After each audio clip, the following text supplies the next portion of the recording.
সুপ্রিয় দর্শক, আসসালামু আলাইকুম। আপনাদের সবাইকে স্বাগত জানাচ্ছি। এখনকার আলোচনা আপনাদের সঙ্গে আছি আমি সিরাজুল ইসলাম।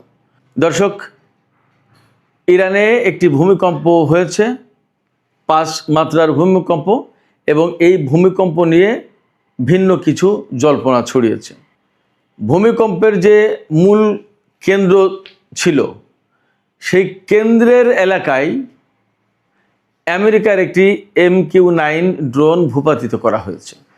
এই যে ভূমিকম্পের যে কেন্দ্রস্থল, সেই জায়গায় মার্কিন ড্রোন কি করছিল এবং কেন গেল, এটা কিন্তু আর এক বড় প্রশ্ন। এবার সে আরও মজার কয়েকটা খবর আছে। সৌদি আরবকে আমেরিকা ইউরেনিয়াম এনরিচ করার অনুমতি দিচ্ছে, তার মানে পরমাণু কর্মসূচি, এবং ইউরেনিয়াম এনরিচ করবে সেটা কোনো সমস্যা না, সমস্যাটা কিন্তু ইরানের সাথে, ইরান করলে সমস্যা। এবার সে কুয়েত এবং দুবাই বিমানবন্দরে মানুষের হাজার হাজার মানুষের ভিড়, এই দুই দেশ ছেড়ে মানুষ পালাতে চায়। আর একটা খবর হচ্ছে, আমি শুধু শিরোনাম বলছি, আর একটা খবর হচ্ছে ইরানের দ্বারা কবিন একটা পরমাণু বিদ্যুৎ কেন্দ্র নির্মাণাধীন, সেই বিদ্যুৎ কেন্দ্রের নির্মাণের জায়গায় হামলা চালিয়েছে আমেরিকা। আর সর্বশেষ যে খবর, গুরুত্বপূর্ণ খবর দিই, সেটি হচ্ছে কাতার, জর্দান, সৌদি আরব বা কুয়েত, এই সমস্ত জায়গায় আমেরিকার যে রিফুয়েলিং ট্যাঙ্কার ছিল, যুদ্ধের সময় যুদ্ধ বিমানগুলোকে আকাশেই যে তেল ভরে দেওয়ার ব্যবস্থা, জ্বালানি সরবরাহ করা হয়, সেই রিফুয়েলিং ট্যাঙ্কারগুলো এইসব দেশ থেকে সরিয়ে ইসরায়েলের বেন গুরিয়ন বিমানবন্দরে নেওয়া হয়েছে। প্রশ্ন হচ্ছে, কেন এই সমস্ত বিমান ইসরায়েলের বেন গুরিয়ন বিমানবন্দরে নেওয়া হলো?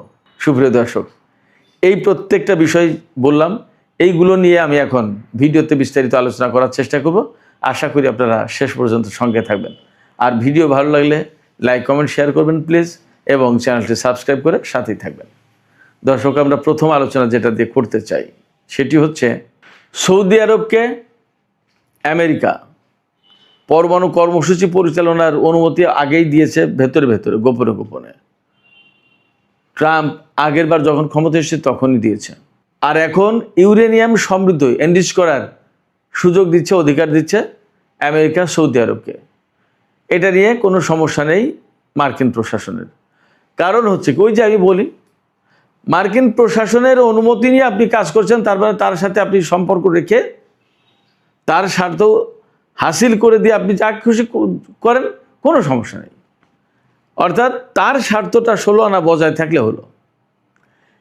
ইরান যখন পরমাণু কর্মসূচি শুরু করেছিল, তখন কিন্তু আমেরিকার সাথে সম্পর্ক ভালো ছিল, বিপ্লবের আগের গল্প।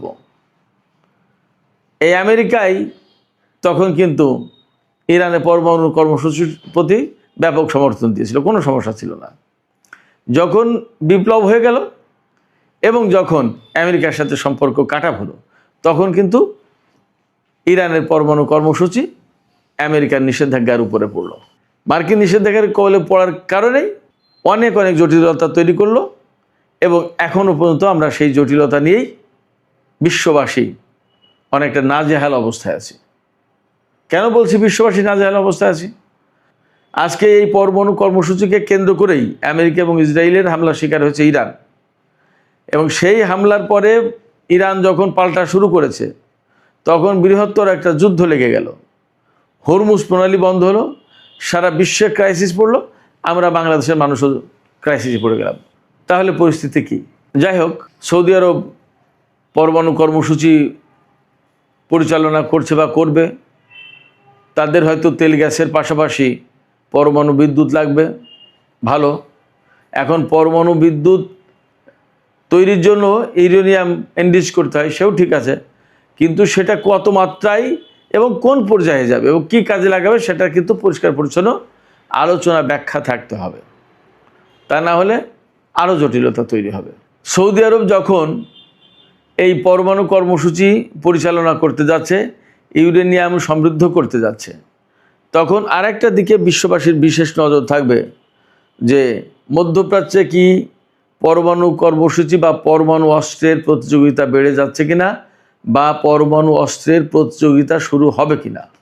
এপাশে ইরান আমেরিকার মধ্যকার যে যুদ্ধ, সে যুদ্ধ কিন্তু চলছে। গত রাতেও কম বেশি যুদ্ধ হয়েছে, তবে যতদূর তা বুঝতে পারছি যে আগের রাতের চেয়ে যুদ্ধের মাত্রাটা কম। এবং ইরানের পক্ষ থেকে পরিষ্কার করে বলা হয়েছে, ইরানের বেসামরিক কোনো লক্ষ্যবস্তুতে যদি আমেরিকা বা কেউ হামলা চালায়, বিশেষ করে দুবাই যদি এ ব্যাপারে কোনো রোল প্লে করে, তাহলে দুবাইয়ের যে আন্তর্জাতিক বিমানবন্দর, জেবাল আলী সমুদ্র বন্দর, ফুজাইরা বন্দর এবং আবুধাবির বিমানবন্দর, এ সমস্ত সব কিছু একদম ধ্বংস করে দেবে, ইরান একদম পরিষ্কার বলেছে। ইরানের পক্ষ থেকে নোটিশও দেওয়া হয়েছে কুয়েত, দুবাই, এইরকম কিছু কিছু দেশের, যে তারা যেন সব নিরাপদে থাকে। আমেরিকা যদি ইরানের বৃহত্তর বেসামরিক অবকাঠামোর উপর হামলা চালায়, তাতে যদি কুয়েত যোগ দেয়, তাতে যদি বাহরাইন যোগ দেয়, তাতে যদি সংযুক্ত আরব আমিরাত যোগ দেয়, বা এই সমস্ত দেশ থেকে হামলা চালানো হয়, মার্কিন বাহিনী যদি চালায়, তাহলে ইরান কিন্তু এই সমস্ত দেশের বেসামরিক অবকাঠামোর উপর হামলা চালাবে। এরই ভিতরে কিন্তু পাল্টাপাল্টি হামলা হয়েছে। ইরানের পানি সংরক্ষণাগারে হামলা চালিয়েছে আমেরিকা। ইরানও কুয়েত এবং বাহরাইনে ওয়াটার ডিস্যালিনেশন প্রজেক্টে হামলা চালিয়েছে। এখানে আমেরিকা ইরানের অবকাঠামো ধ্বংস করছে, আর ইরান ধ্বংস করছে এই অঞ্চলে আমেরিকার মিত্র দেশগুলোর। মাঝখান থেকে একদম নিরাপদ থেকে যাচ্ছে আমেরিকা।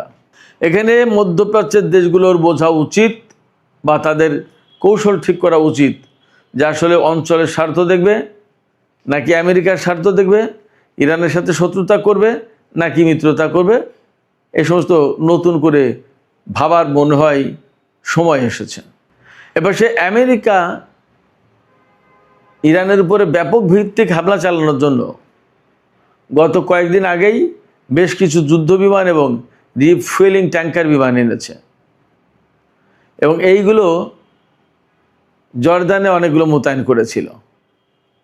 আপনারা সবাই দেখেছেন কি ব্যাপক ভিত্তিক প্রতিরোধ যুদ্ধ চালিয়েছে ইরান গত কয়েকদিন, এবং তাতে আসলে আমেরিকার অনেকগুলো রিফুয়েলিং ট্যাঙ্কার ধ্বংস হয়েছে।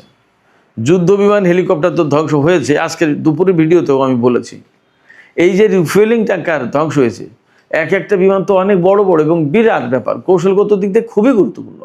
একটা রিফুয়েলিং ট্যাঙ্কার কয়েকটা যুদ্ধ বিমানকে জ্বালানি সরবরাহ করতে পারে আকাশে।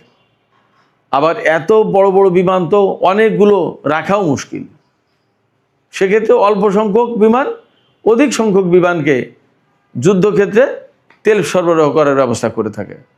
এর ভিতরে দেখা যাচ্ছে যে ইরানের ড্রোন এবং ক্ষেপণাস্ত্র হামলায় অনেকগুলো বিমান নষ্ট হয়ে গেছে। এই রিফুয়েলিং KC-135 এবং KC-46 এই মডেলের বিমান। এখন বিমানগুলোকে বাঁচানোর জন্য ইসরায়েলের বেন গুরিয়ন বিমানবন্দরে নিয়ে যাচ্ছে আমেরিকা। কারণ কি, এই মুহূর্তে ইসরায়েলের সাথে ইরানের কোনো যুদ্ধ হচ্ছে না। এই যে ইসরায়েলের সাথে ইরানের যুদ্ধ হচ্ছে না, এই সুবিধাটা নিয়ে আমেরিকা ইসরায়েলের বিমানগুলো রাখতে চায়, যাতে ইরান ওখানে তো আর হামলা চালাবে না। মধ্যপ্রাচ্যের এই সমস্ত দেশগুলোর উপরে কেন ইরান হামলা চালাচ্ছে, মার্কিন ঘাঁটিগুলোর উপর হামলা চালাচ্ছে কেন? ইরানের বক্তব্য হচ্ছে কি, যে ওই সমস্ত দেশের ঘাঁটি মাটি ব্যবহার করে, যেহেতু আমেরিকা ইরানের উপর হামলা চালাচ্ছে, অতএব ওই দেশের ওই সমস্ত জায়গায় হামলা চালানো হচ্ছে ইরানের পক্ষ থেকে।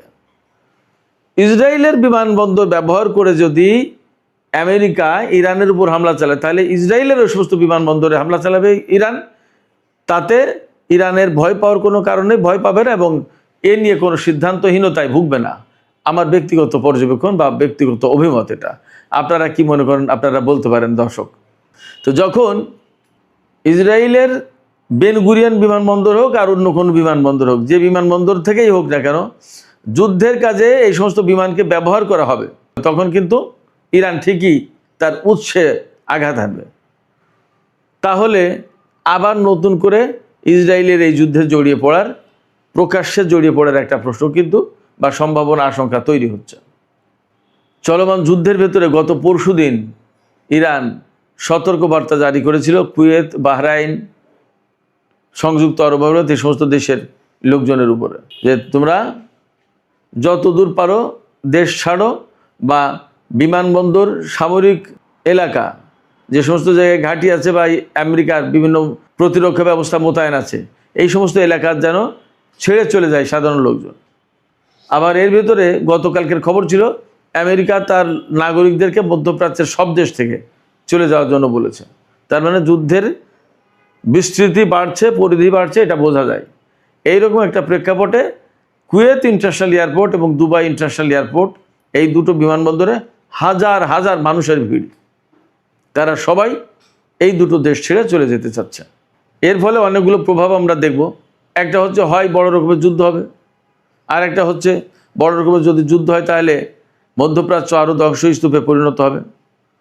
আর একটা বিষয় হচ্ছে যে এই সমস্ত দেশ থেকে যে সমস্ত বিদেশি লোকজন চলে যাচ্ছে, তার মানে এই সমস্ত দেশের শিল্প কারখানা এগুলো অনেক কিছু অচল হয়ে যাবে। সেক্ষেত্রে জনজীবন বেশ ঝুঁকির মুখে পড়বে এই সমস্ত দেশের, মধ্যপ্রাচ্যের এই সমস্ত দেশের। কারণ এরা এই বিদেশি শ্রমিক নির্ভর হয়ে গেছে, তো তাদের কলকারখানা অনেক কিছু এই বিদেশি লোকজন না থাকলে তারা নিজেরা চালাতেই পারে না। এই সমস্ত দেশের লোকজন তো খাই দায়, ঘুরে ফেরে, পয়সা আছে, ফুর্তি করে, কাজ তো তারা কম করে। যখন বিদেশি লোকজন, বিদেশি শ্রমিক বা বিদেশি জনশক্তি চলে যাবে তখন কিন্তু তারা বিপদে পড়বে। পাশাপাশি যদি ব্যাপারটা এরকম হয় তাহলে যুদ্ধটার পরিধি কিন্তু অনেক বড়, বিস্তৃত হবে। এই প্রেক্ষাপটে নতুন করে প্রশ্ন আসছে যে আসলে মধ্যপ্রাচ্যের সামনে কি হচ্ছে, কি ঘটতে যাচ্ছে? মধ্যপ্রাচ্যের ভাগ্য কি এই যুদ্ধের ভেতরতেই নির্ধারিত হবে? এবং মধ্যপ্রাচ্যের এই যে সংকট, এই যে দ্বন্দ্ব, সংঘাত, যুদ্ধ, এর কারণে আমরা বিশ্বের অন্যান্য অংশের লোকজন কেন এই খেসারত দিচ্ছি এবং ক্ষতির মুখে পড়ব? এই প্রশ্ন কিন্তু আসছে। কেন আমরা আমেরিকা, ইসরায়েল বা তাদের আদার স্বার্থগত দ্বন্দ্বের বলি হব এবং বিশ্বের অর্থনীতি, বিশ্বের তেলের বাজার, বিশ্বের ভূ রাজনীতি, এগুলো সব কিন্তু কেন ঝুঁকির মুখে পড়বে? আর একটা বিষয় আমি আলোচনার প্রথম দিকে বলেছিলাম, সেটা বলতে একটু দেরি করে ফেললাম। সেটা হচ্ছে ইরানের খুজেস্তান প্রদেশে কাহালুয়ে এলাকায় ভূমিকম্প হয়েছে। ভূমিকম্পের মাত্রা 5, রিক্টার স্কেলে 5 মাত্রার ভূমিকম্প হয়েছে। এই ভূমিকম্পের পর অনেকেই ধারণা করছে, অনেক জল্পনা গুজব ছড়িয়ে পড়েছে যে ইরান নাকি পরমাণু বোমা পরীক্ষা করেছে। পরমাণু বোমা পরীক্ষার কারণে এই ভূমিকম্প। এবং অনেকে মনে করছে যে যুদ্ধের ভেতরে আমেরিকার এত চাপাচাপির পরে এখন হয়তো ইরান উপায়হীন হয়ে বোমা বানিয়েই ফেলেছে, হয়তো পরীক্ষাই করবে। এই রকম ঘটনা, এরকম কথা তো বিভিন্ন সময় ছড়ায়।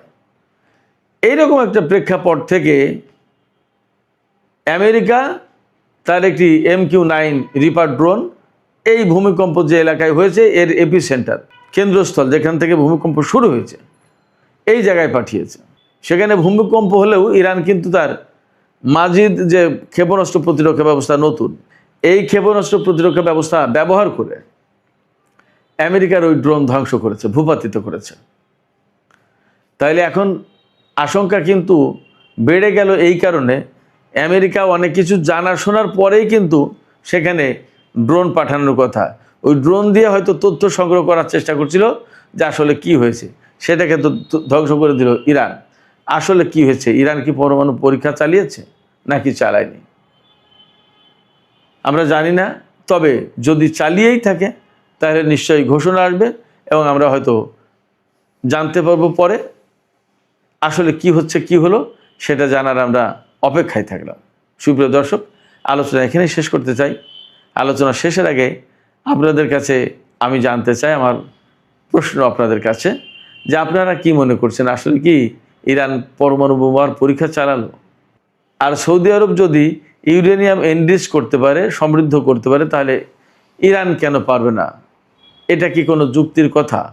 আপনাদের মতামত জানাতে পারেন কমেন্টে। আর ভিডিও ভালো লাগলে আবারও বলি, লাইক, কমেন্ট, শেয়ার করবেন এবং চ্যানেলটি সাবস্ক্রাইব করে সাথেই থাকবেন। দর্শক, এখনকার আলোচনা এখানে শেষ করছি। আপনারা সবাই অনেক অনেক ভালো থাকুন। আল্লাহ হাফেজ।